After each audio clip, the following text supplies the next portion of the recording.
Angeles to go see the Lions was at 8 p.m. and the airline moved it back to 7 p.m. For the Lions Rams game after the game, and so it's like I have like basically 2 hours to get from the stadium before my flight takes off. Yeah, I'm like, that's gonna be really tight. 2 hours to get across town and through security? It's not across town. It's the stadium's kind of on the same side of town as LAX. But yeah. I do have TSA pre, but I had to wait about 15 minutes at Chicago yesterday, even with TSA pre. Chicago was yeah. We got there right today. Some of the other security checkpoints. Oh, nice. But we were lining up for those 15, 20. Yeah. Did you change your flight? Because I thought you were supposed to be on the same flight as me. I thought that too, but no, we didn't. Okay, So it was the United 10 past 7 flights. And then oh, you went through LA. Gotcha. Yeah. Yeah, I've been confusing myself. Gotcha. Yeah, we had the 30-minute layover. Oh. Got the I had about an hour layover afterwards. Yeah, and the 30 minutes doesn't sound bad until you land and then it was pissing me off. Like, oh, we have some people on connecting flight. They could get off first. And literally everyone in front of me just stands up. I was like, yeah. I flew next to Irby's dad on the way to San Francisco. How was that? He was great. Good dude. He didn't shit talk his son. No. He shit talked the offense a little bit.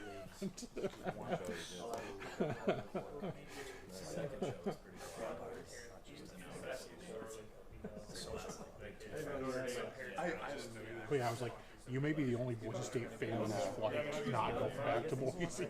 He's like, yeah, I probably am. Started rewatching that. I was kind of comfortable in not connecting flights as well, but then you would shift to Boise connections. Yeah. So they did it the whole time. Oh yeah, definitely.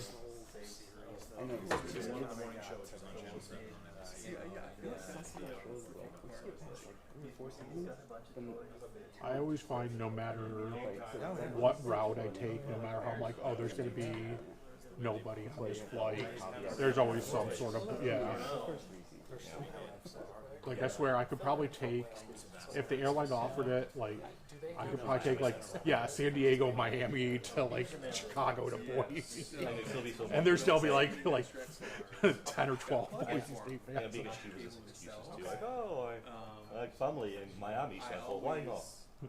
I'll see them for 20 minutes.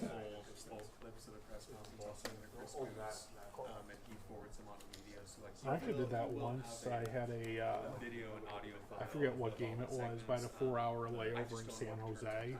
And so I called up my parents, like, hey, you want to do lunch by the airport? Like I said, I did a little bit with the DI situation, so I appreciate it. Thank you. Yep, it's all good.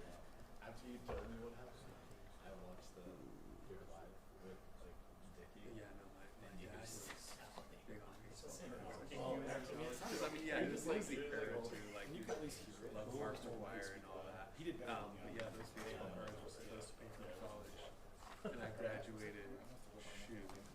5 years ago, and I'm still got student loans, so that didn't. What is he doing? They're still sitting at my parents' house, yeah. So maybe if we hold out, maybe just 10 more years, maybe they'll.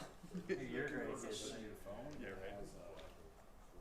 My grandkids will my student loans. I'll still be paying off when I should have had grandkids. We'll see. We'll find out. Any questions? Are we good? UNLV will be announced as a 1:30 kick in about 1 minute. UNLV next week at 1:30. I work blackout. Yeah, I was going to say, I know you. I've got a wedding at 6, so I know you got that. Yep. I don't know if that's FS1. You still, I mean, still takes up pretty much full day. Yeah. I wonder what's better, the late one, you at least get till 3 or 4 o'clock. I like late ones because then you have all morning. Yeah, that's what I'm saying. You watch the whole first set of games. I know enough to be conversational. I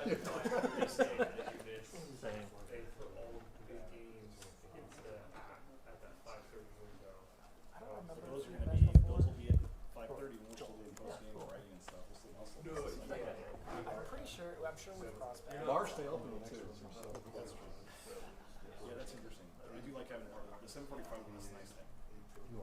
Because you get the whole, like I said, you get to, yeah, I mean, there's I hate it at 2 a.m. What? That's a crazy. Now it's still 3 more hours worth of Like life. 7+5. Yeah, I like the 5 o'clock games because I don't have to worry about print deadline. With 1:30, I'm gonna have to worry about getting a story in print. Carrying less, getting. I know you're probably doing it. At some points, it's kind of a waste of time. You're not like, We have the late kicks thing about it this way. We can just morning show. So we try to have the long do the whole entire hour pre show on the morning show. yeah, for you guys, I mean, it's saying, okay, I have my days 3 to 3:30 or something. Because okay, 1:30 game, I still there. 10 for a premium show, and you're still there till 3 or 9. So maybe weather-wise, it's beautiful. Yeah.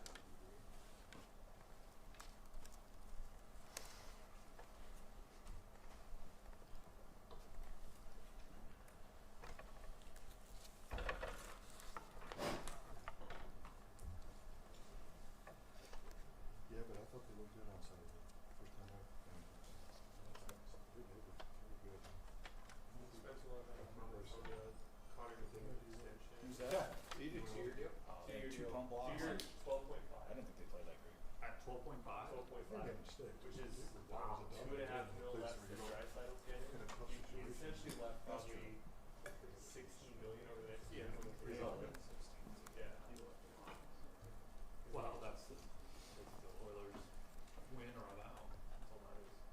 Yeah. Well, it's taken a hit. Troy, did you bring the light? It's a true professional. I'm the guy.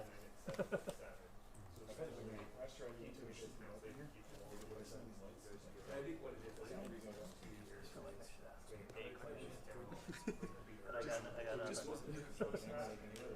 My question would be like, oh really? You're gonna ask that question? See, that's where I got to get. I just sit in the middle. Yeah.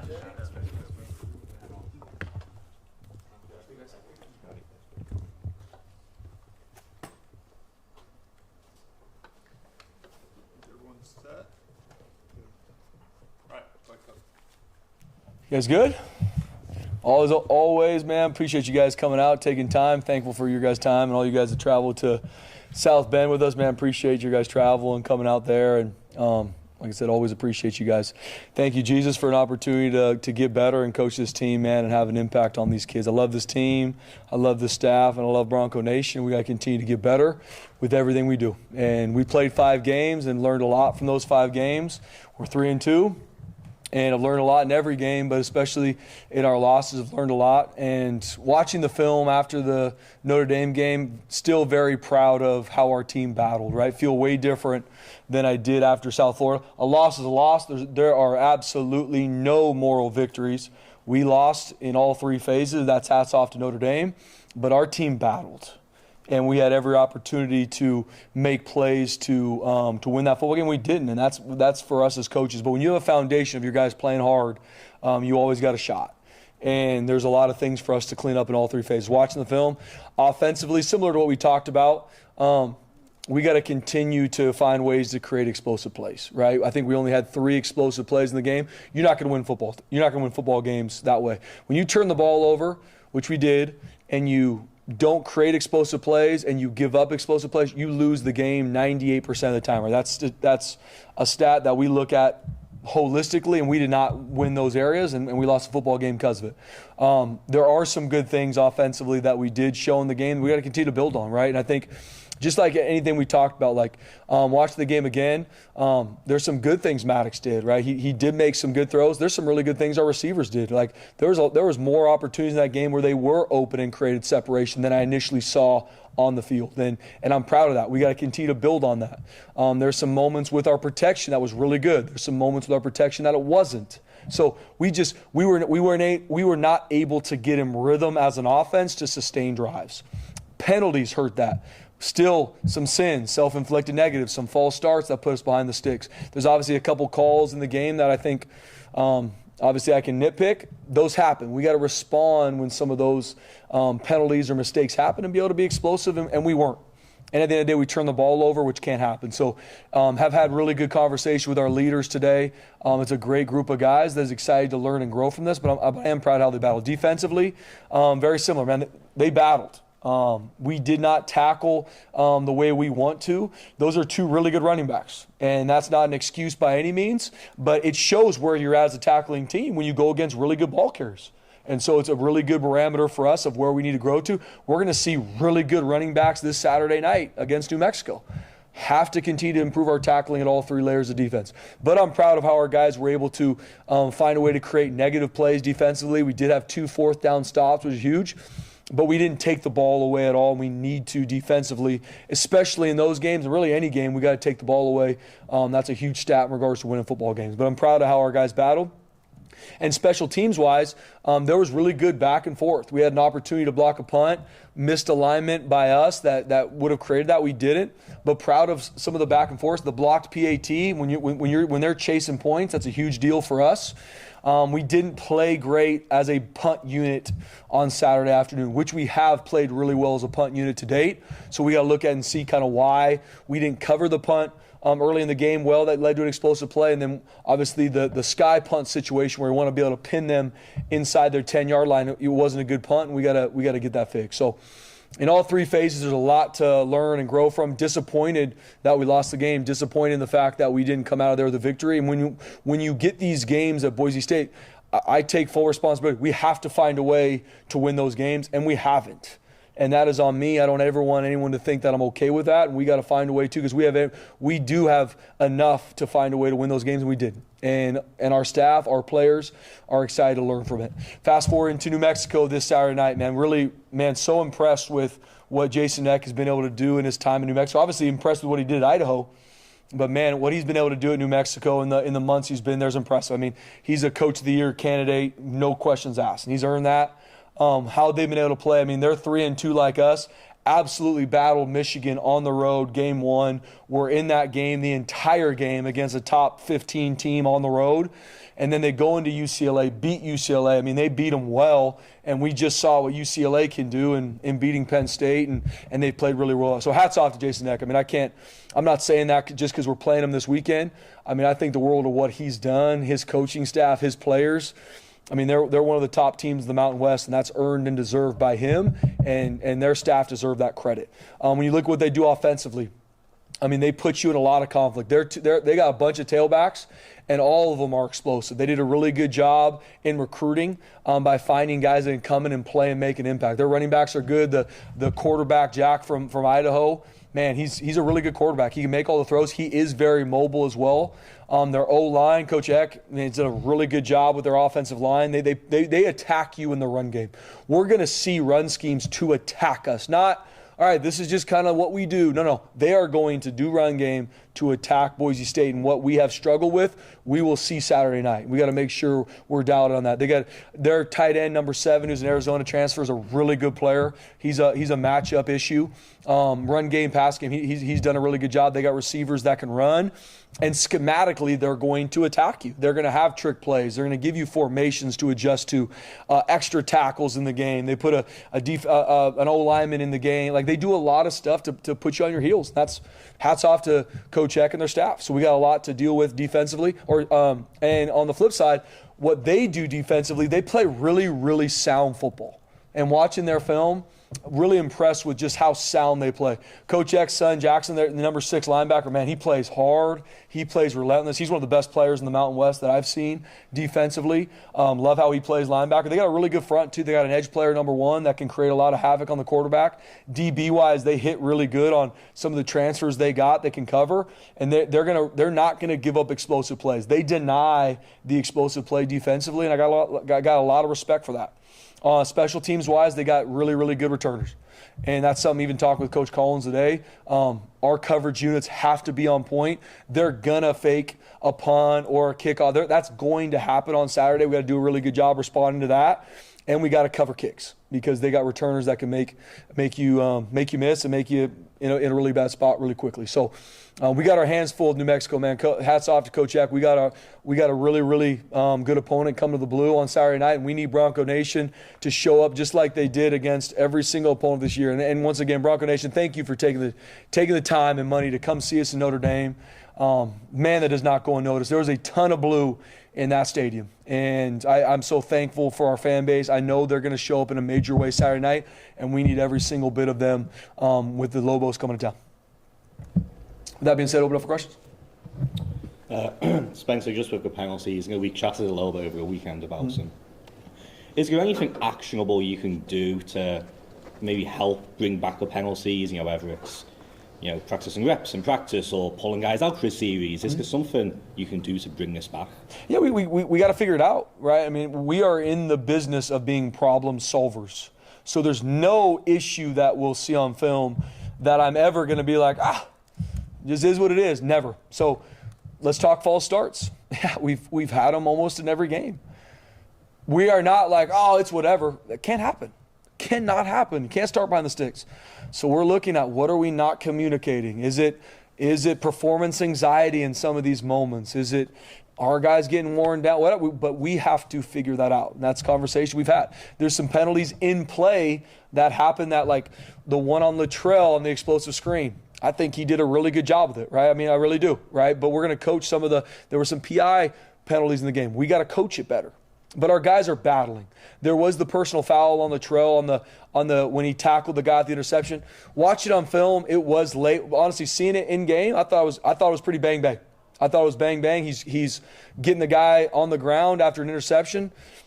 Those are ones I got to continue to look at and how we're teaching it to make sure. But any penalty, all penalties are a version of a lack of discipline. No question. I got to look at that as a staff with our players. How can we make sure we have high accountability to make sure that doesn't happen? There are bang bang things that happen in a game, holding, that we just got to make sure it's a fundamental and technique issue. So we're looking at it to make sure we can be better, because I don't know how many penalties Notre Dame has. I think we had 11, and that's going to put you behind. Matt Lauder, I don't know what you can say about his injury, but do you expect it to be a long-term thing, or is it something that you think he can bounce back? Yeah, as of right now, I feel really confident that Matt will be available this week. He was going through concussion protocols last week, and so obviously hurt not having him. But I believe he's going to be ready to roll this week. That's not 100% yet, but I believe he's going to be available. Did you have to change up your offensive game plan at all without him in there? I mean, Matt Lauder is a huge part of our offense. But it's next man up, carry the flag, and our guys did a good job responding from either different personnel as we use. I mean, we used some 10 in the game, right, to get some more receivers in, and Matt Wagner stepped up and did some really good things, and some other tight ends did as well. So it's always next man up, carry the flag, but Matt Lauder is a huge part of our offense.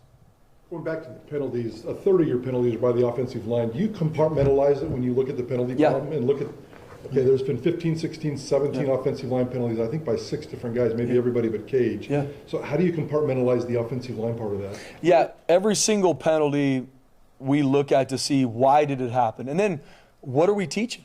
What are we teaching? Are we missing stuff? Because what we control as coaches, this isn't mythological, right? We control our meetings and our practice. That's what we have with our players. So if there's an issue, tackling gets brought up, penalties get brought up, we have to find a way, Prater, in meetings and practice to get it fixed. False starts. What are we missing?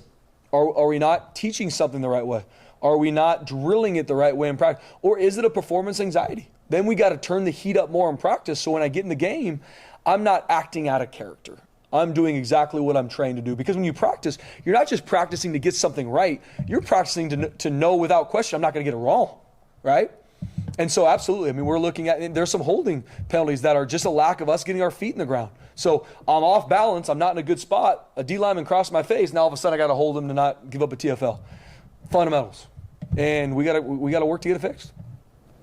When it comes to Maddox, decision-making wise, early in the game, it seemed like there was a couple of times where he would roll out of the pocket when maybe the pressure just wasn't there. Yep. What did you see kind of decision-making wise early on? Yeah, I think just like anything, and Maddox does a great job not giving up sacks, right? I mean, I think that's something that people don't see enough of, right?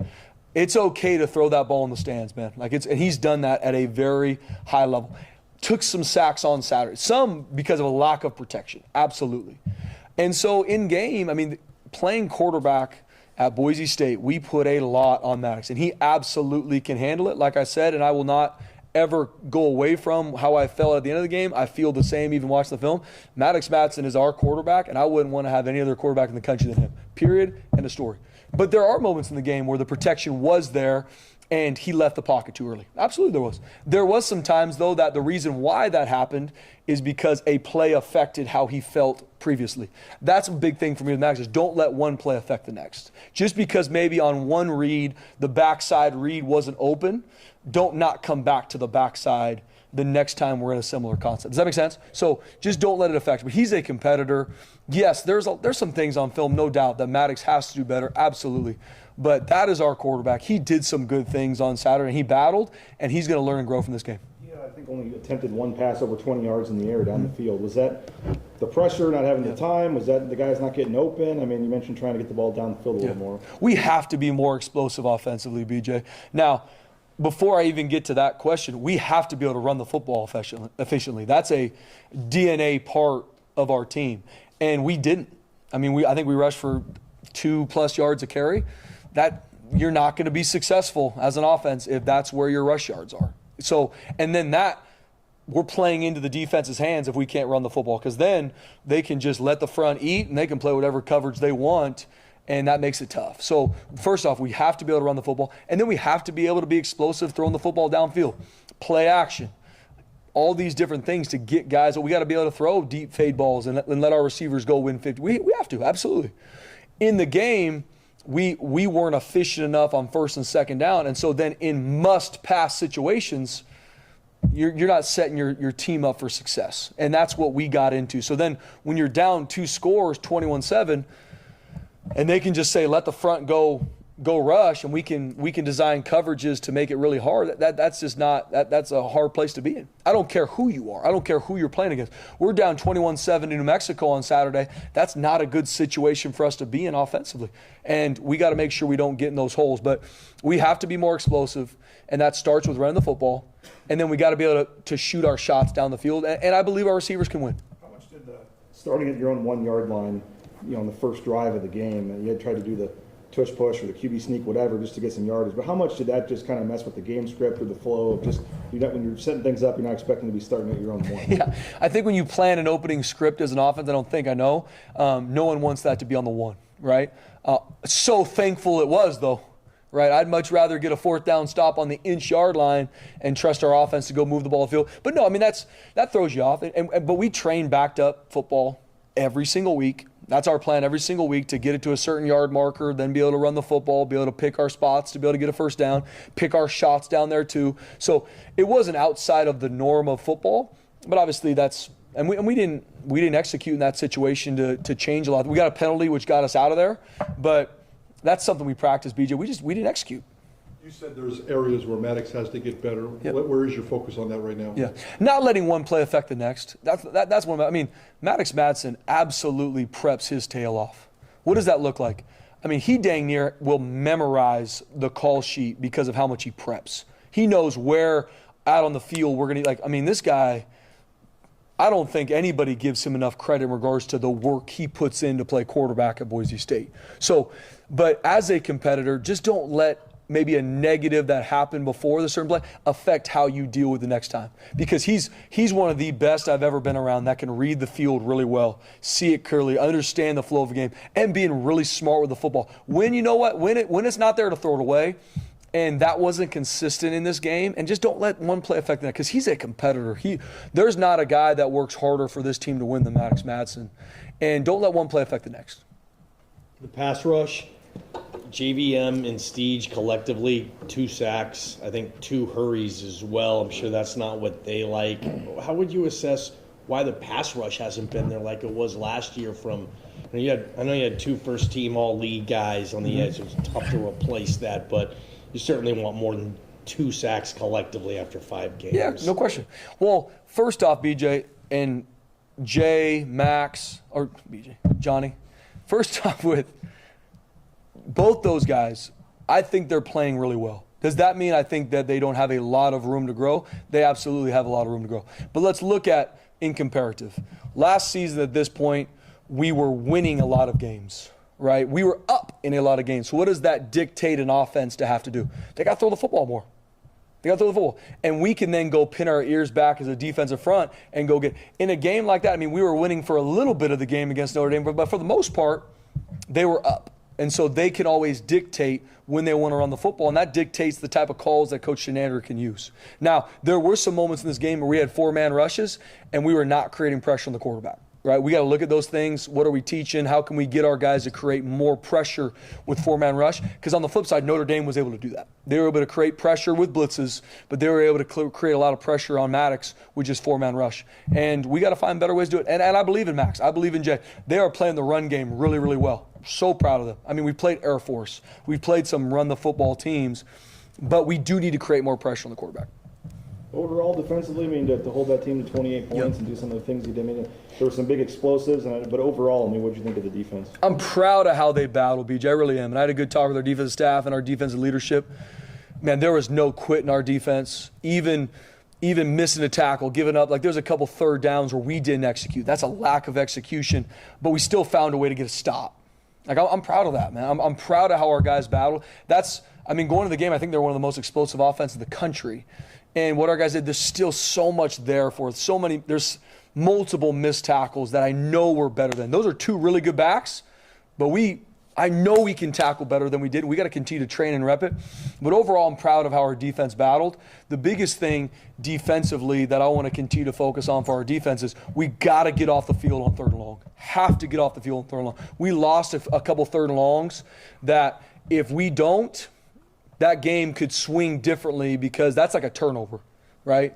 And there's a couple plays there, especially in the second quarter and the third quarter that we didn't, that led to points. So, but very proud of our 2-4 getting off the field on 4th down. Huge.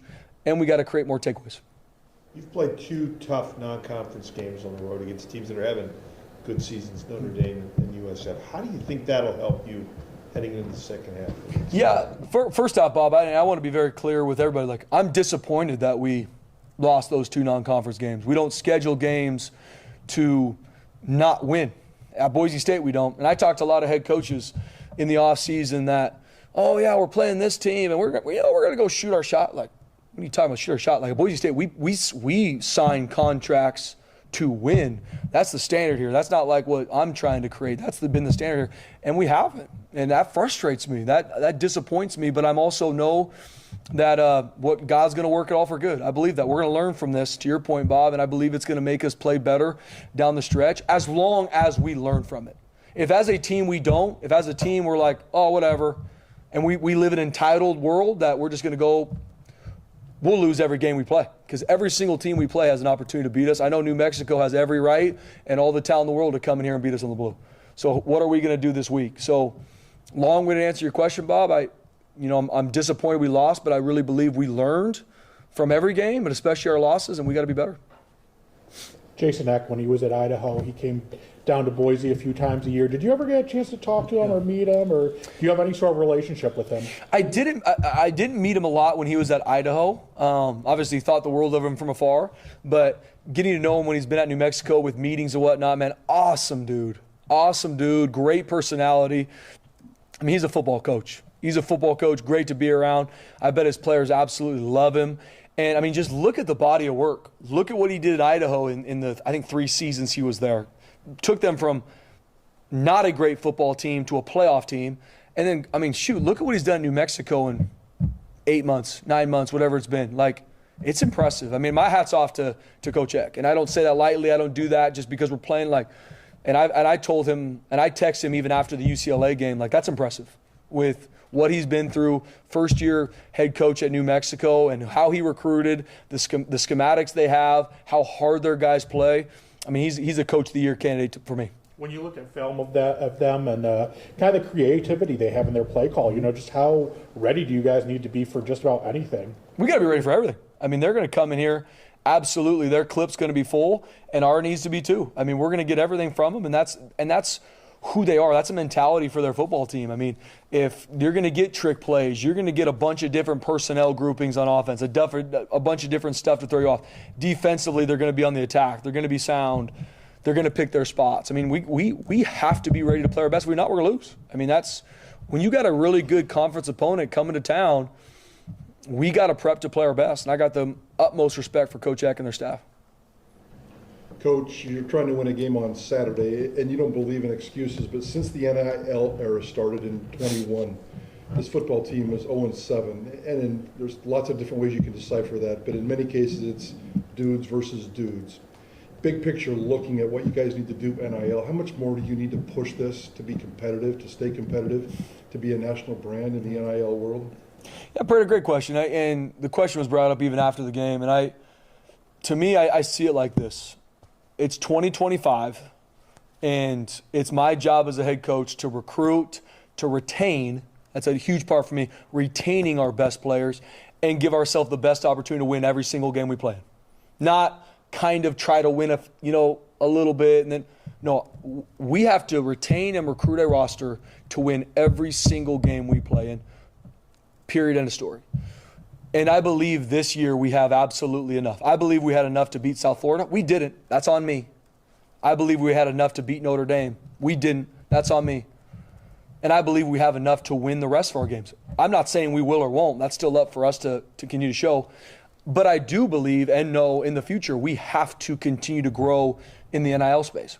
But I believe in Jeremiah Dickey more than anybody in the country, man. I believe we have the absolute best athletic director that is already looking for ways to continue to grow in this space to where we can support our players. But everything for me is going to be about retaining our best players, and then the players we do recruit have to fit here and have to be about this team. And do they want to come and have their life changed and be a part of a different program? But I believe we have enough. There is absolutely, and I'm not saying that because that's the right, like there's no excuse. We went into South Florida and I believed every bit of my soul we are going to win this football game. We go to Notre Dame, there was not a doubt in my mind we're going to find a way to win. I didn't know how, but I was like, we're going to find a way because we don't need to beat them 10 times. We need to beat them once. And we did.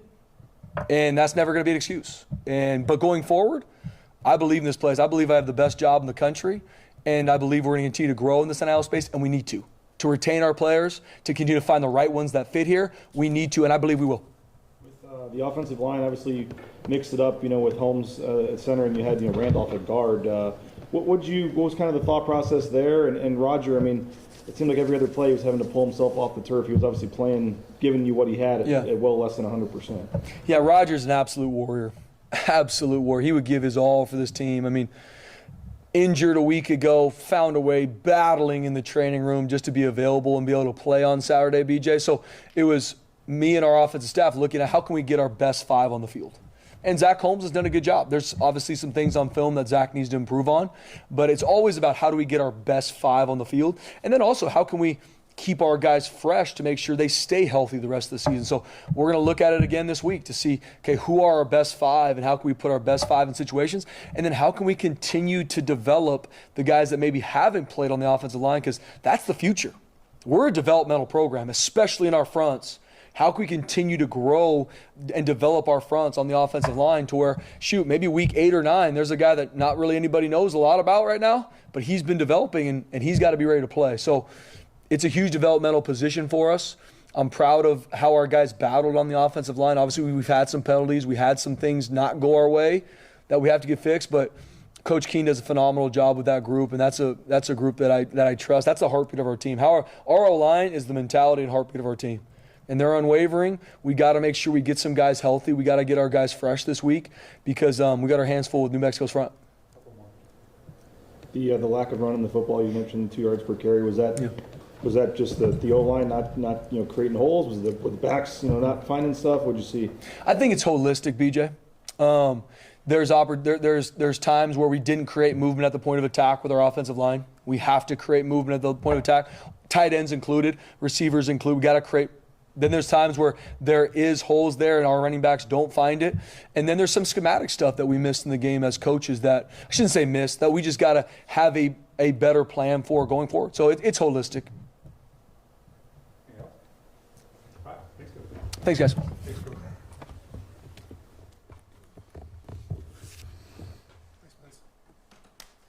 Love you.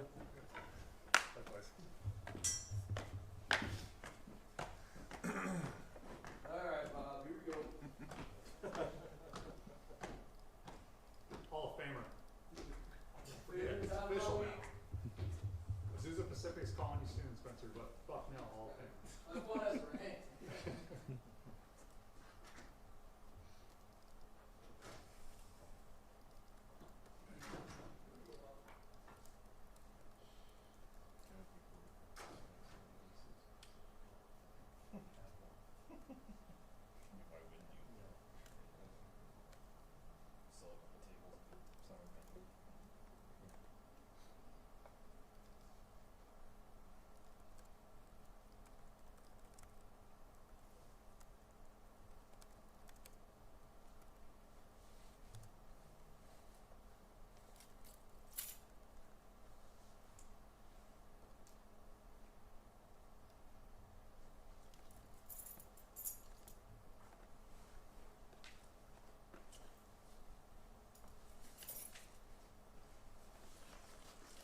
Yeah. Go for it. Your 3 wins, 47 points, 49, 52 points. Your 2 losses, 7 points. What do you guys have to do to bump up that offensive consistency? Take care of the football. Take care of the football, number one, and then be able to run the ball efficiently. Both those things and both our losses have showed up big and are a huge reason why we're not able to execute, and that starts with me and being able to run the football and put our guys in a good spot to make good decisions so we can take care of the football. But those are the 2 main things that stand out. You mentioned the interception. Just kind of what do you think the issue was there with the 4 picks? Man, there's a lot of factors in that. I think, when you get towards the end of that game, it's just we're maybe forcing things. We're trying to make something happen. Sometimes bad things just happen naturally within the play, within the game. Bad luck on a few of those things. But again, I think we don't want to put ourselves in that position where we're pressing and trying to force things to happen because of what we did earlier in the game. That's still the primary factor. What do you think overall about how Maddox played? Very tough, physical. He still made a ton of plays for us. He extended a lot of drives with his feet. He showed incredible toughness. there's still so much that you can take from that game in a positive way for him. Nobody obviously is going to take it harder than him in those turnovers, but it's a learning experience. It's a learning experience for me, for our offense, for Maddox, something that we got to grow in, because obviously in both our losses, that's been a big factor for us. He was rolling out a lot. I know some of it was designed, some of it seemed like he was just a little quick to move, maybe when he didn't have to at times. Can he see better when he's moving out and he likes doing that, or what did you see on some of those? I think it's a combination of both. Some of it is designed to get him out. Some of it, he was, rushed based on the pressure we were giving up. Some of it, he probably left too early, and he will admit that.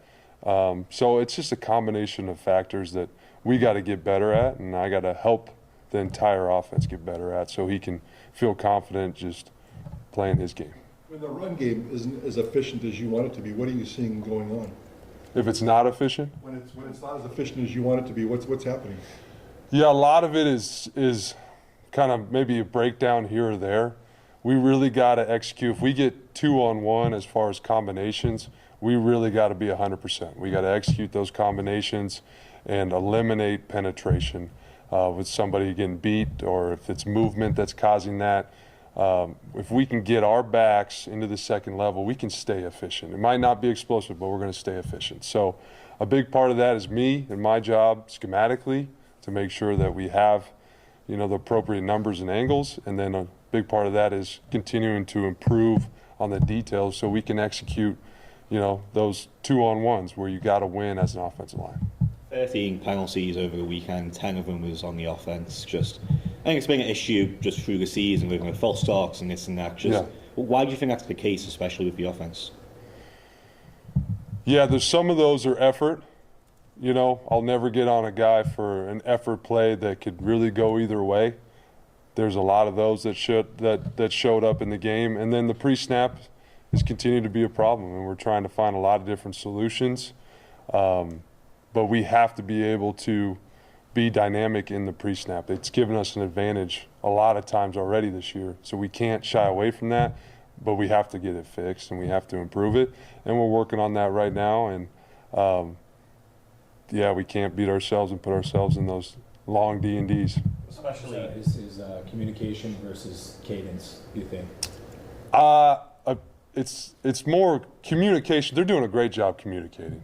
I really think it boils down to focus in the moment, and obviously that's a great atmosphere, and for a lot of those guys, right, that's new to them. That's not an excuse, but we got to figure out a way where we can be consistent with our focus, because again, we've been doing it for a while as far as our operation, what we like to do in the pre-snap, and it's helped us a lot of times this year, but it's also hurt us. So we cannot beat ourselves like we did last game, and we're working on it. Especially those pre-snap penalties, is there something actionable the coaches can do to help fix this, or like Coach D said, it might just be nerves or whatever? No, there's always something we can do on our end to help them, but at some point, again, it's player accountability, just remain focused so we can utilize some of these tools that we like to do, but ultimately it's my responsibility to make changes based on what we can handle and what we can operate. You've only attempted, I think, one pass down the field more than 20 yards in the air, in the game. Was that just not enough time with their pressure? Were you trying, when Coach said the run game didn't help, that, but what do you see, and do you need more downfield passing attempts? Yeah, always need more. I think there was more called. Attempted is probably a different story, and to your point, there's a lot of factors that come into play with that, but our ability to run the football allows us to create more opportunities down the field with our play action pass. And so if we become one-dimensional, that hurts those opportunities. You guys are always going to have the next man up mentality, but how much did you miss Matt Lauder in that game? Yeah, I mean, whenever you're missing one of your best players, right, you're obviously wishing they were in there, wishing they were able to contribute. But I thought some of the younger tight ends, some of the other tight ends stepped up and really shined in their role for the game. For us as an offense, you got to figure out who's available and then how do we play to their strengths. and like you said, next man up. But it'll be good to get Matt back whenever he's healthy, and because he just adds a good dynamic to our offense. What do you make of the receiver? You know, Coach said after the game didn't think the receivers were winning a lot of one-on-ones or getting separation, and then he said he saw a little more when he, a little better than he thought when he watched the film. But what do you make of the receivers and trying to help out Maddox by getting open?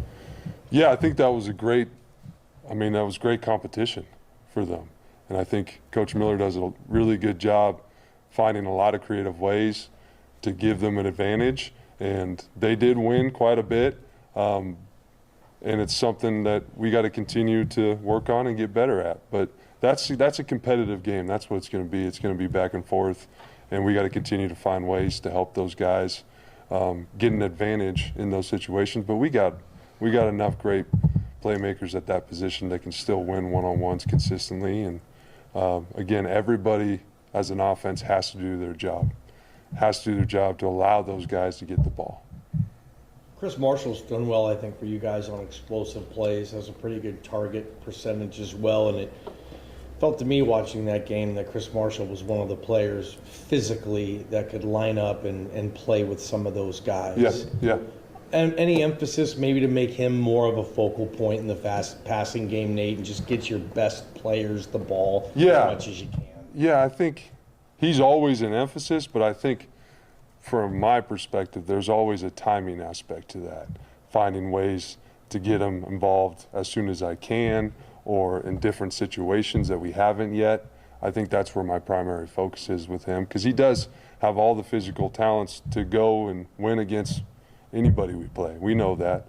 So it's, again, my job to find more ways or creative ways or insert it in different areas of the game plan or within the game to get him those opportunities. How tough was the opening drive there, messing up your script a little bit, having to start at the half-yard line or whatever?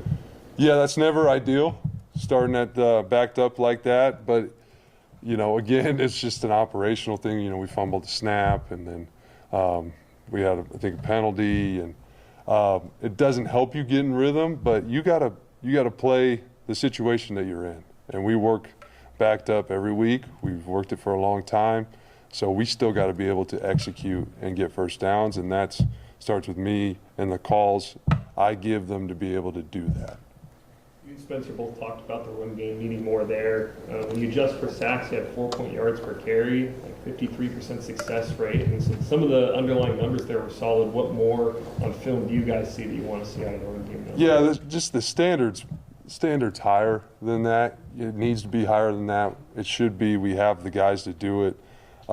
Like I said, it's me putting our guys in the best position to play fast and be successful, and then continuing to work on some of the fundamentals and technique aspects of the run game that are going to allow us to not only be explosive but just stay efficient. And I think at times we didn't execute like we should, and 4-point carry, that's good, but we got to be better than that, just with who we have and the style of offense that we want to be. With Roger hurting, you guys had to shift around the offensive line a little bit. Do you feel that contributed to some of the protection issues? No, I think those guys battled. I really do. I think Mason, he was a freshman All-American at guard. I thought he did a great job stepping up in there and playing. Zach battled. I think a big part of the protection issues was where were we at D&D wise, situationally within the game. We were having to throw the ball more than we want to, and that kind of comes with the territory. But I thought those guys really battled. I was proud of them. You had a nice drive going there to start the second half, and then obviously had that penalty, and then kind of stalled and didn't even have a field goal. But just how tough was that? Questionable, I guess you could say, penalty, because you guys really had the ball moving there. And did you like that response you guys had coming out of the locker room? Yeah. I thought, we had a plan coming out in the second half. We started executing that plan. And then again, we beat ourselves, whether it's penalties or turnovers. Again, that penalty was an effort play that I think, again, can be called any way, but I'm never going to get on a player for unbelievable effort. So it's unfortunate, but we still got to take care of the football and not beat ourselves with the penalties, because that's the main factor. That's what you look at in both losses. Very similar in how we played and how we did not execute in the second half. Looking at New Mexico, Jackson Eck is everywhere on the field for Yeah. them. Just what do you guys have to do to neutralize him? Yeah, he's a great player. You could tell he really gets the whole defense in rhythm with his communication. He's played a lot of football. He does a lot of great things for them. A big part of it is just sticking with our scheme and being able to go out and execute. I think if we do that, he's always going to make plays, but we're going to be able to do what we do at the end of the day, and that's still the focus. It's internal. How do we continue to get better? But he is a phenomenal player. A lot of fans have asked why you guys don't run more trick plays. What's kind of your philosophy there? I know you didn't run a ton. They didn't run a ton last year, with Cutter. But what is that something that maybe you need to, when the offense is stalling at times, try to dig in that bag a little bit? Or yeah, I think it's situational. We definitely have it in our arsenal, but I think it's game specific. It's situation specific. It just hasn't come out for whatever reason, and I know the fans want it. I also know, defenses are good these days. There's not a lot of room for error, so you got to be smart about how you use your funk or tricks or anything like that. Have you been a guy who likes that kind of stuff or leans against it? No, I love it. I love it, but I love it when it's the right time and right look.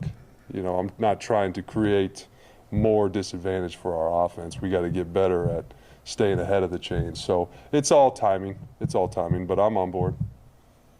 Any more? Thanks, guys. Thank you, guys.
Guys, how we doing?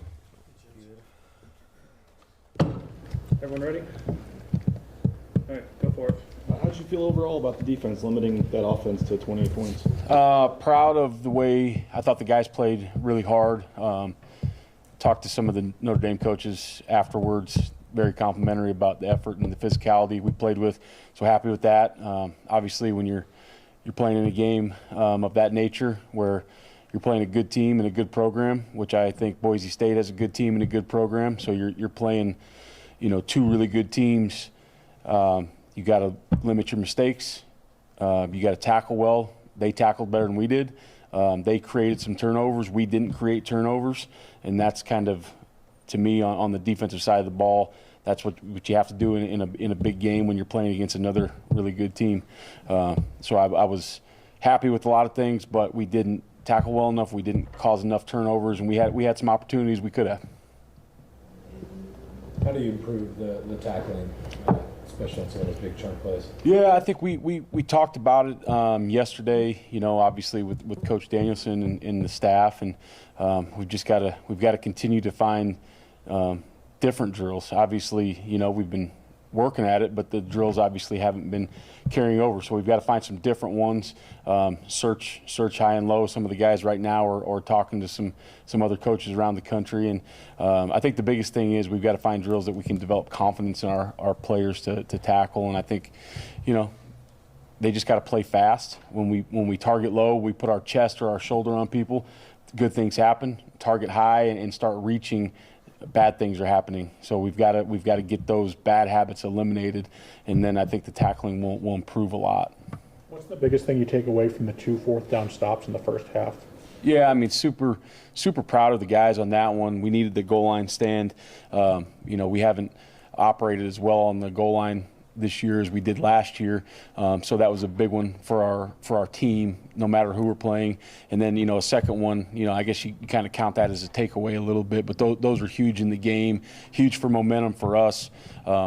Very proud of the way the guys played also, just on those 4th down stops, bringing it up. But we talk about putting out the fire if something bad happens during the game, momentum-wise. I'm happy that Notre Dame was not able to get any points off turnovers in the game. So that's another thing our defense needs to build off of.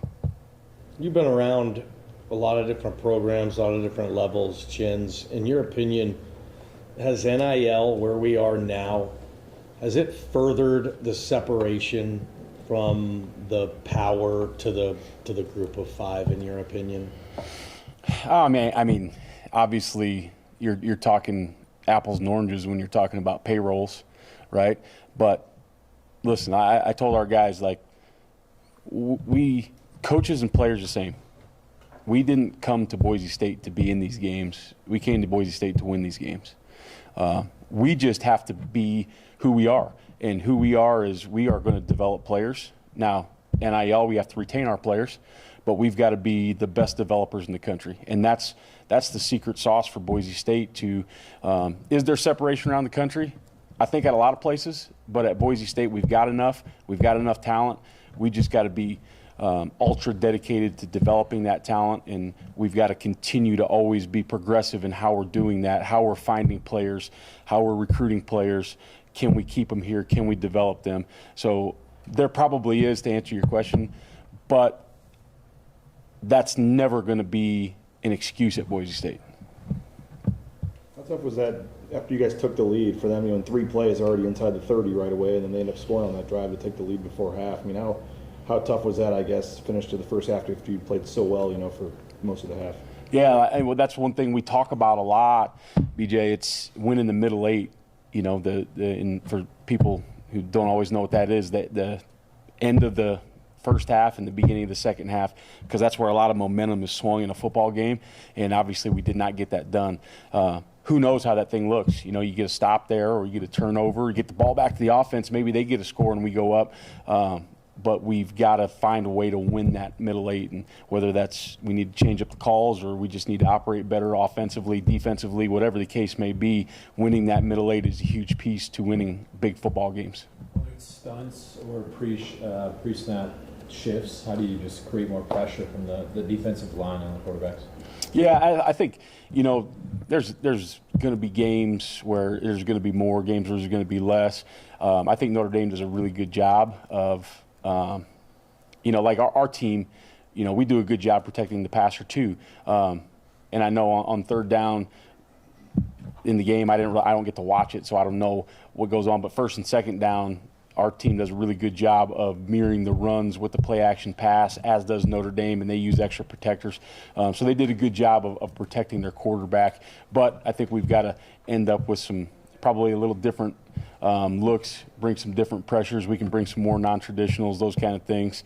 The games are hard on mixed downs, because if you're calling a bunch of stunts, they better be good against the run and the pass, or else you're in big trouble there. So I think we've went into some games with some built-in ones, which we can always operate that way. But yeah, I mean, we got to change up the looks a little bit and bring some different things, especially against a team that's very, very well schooled in protecting the passer. What impresses you about the creativity of New Mexico's play calling? Yeah, I mean, they're doing a good job. Personnel groupings, I mean, we're looking at it today, and you got 11 personnel, you got 12 personnel.